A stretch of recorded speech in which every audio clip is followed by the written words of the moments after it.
Maybe we can't make sense of what is happening in our life. Maybe we can't make sense of the chaos that surrounds us. Okay, என்ன பிரச்சனை, என்ன குழப்பத்தில் நான் இருக்கிறேன்? ஒரு குழப்பமாக இருக்குது பிரதர்.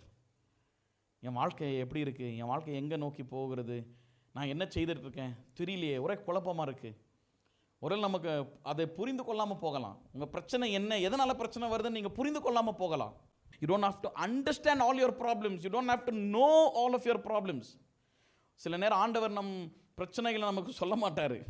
சொன்னால் அதை தாங்கக்கூடிய இருதயம் நமக்கு கிடையாது. நாளைக்கு என்ன நடக்கும் அப்படின்னு எல்லாவற்றையும் ஆண்டவர் வெளிப்படுத்திட்டா, கவனிங்க, நம்ம இருக்கிற அமைதியும் இருக்கிற சமாதானமும் போயிடும். கர்த்தர் எல்லாவற்றையும் சொல்ல வேண்டிய அவசியம் இல்லை. நீங்கள் அதை தெரிஞ்சுக்கணும்னு பிரயாசப்படாதீங்க. God uses our situation to authenticate our faith. நம்முடைய விசுவாசத்தை உறுதிப்படுத்தும்படி தான் கர்த்தர் சில பிரச்சனைகளை அனுமதிக்கிறாருங்க நம்ம வாழ்க்கையில். என்னங்க, நம்முடைய விசுவாசத்தை உறுதிப்படுத்தும்படி.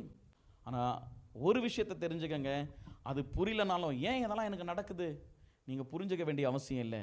அந்த சூழ்நிலையில் உங்கள் ஆத்மாவை அமைதிப்படுத்தி கர்த்தருடைய கரத்தில் ஒப்பு கொடுங்க. அல்லேலூயா, ஆமென். உங்கள் பிரச்சனை பெருசுன்னு நினைக்கிறீங்களா? அல்லேலூயா. உங்கள் வியாதி பெருசுன்னு நினைக்கிறீங்களா? உங்கள் போராட்டம் பெருசுன்னு நினைக்கிறீங்களா? கிடையாதுங்க. உங்களோடு யார் இருக்கிறார் என்பதை மறந்து விடாதீர்கள். அல்லேலூயா. அவர் ஒரு வார்த்தை சொன்னால் போதும், அந்த வார்த்தையில் சுகம் உண்டு, பலன் உண்டு, விடுதலை உண்டு, ரட்சிப்பு உண்டு, என்னங்க, நம்பிக்கை உண்டு, சந்தோஷம் உண்டு, சமாதானம் உண்டு, எல்லாமே உண்டு. ஒரு ஆமென் சொல்லுவோமா? அல்லேலூயா. So be calm under chaos because God is with you. Second, God is in control over your life. He is in control over your situations. He is in control over your sickness. He is in control over your medical reports. He is in control over your future. He is in control over your children's future. He is in control over your physical life, your spiritual life, your thoughts, your actions, your words.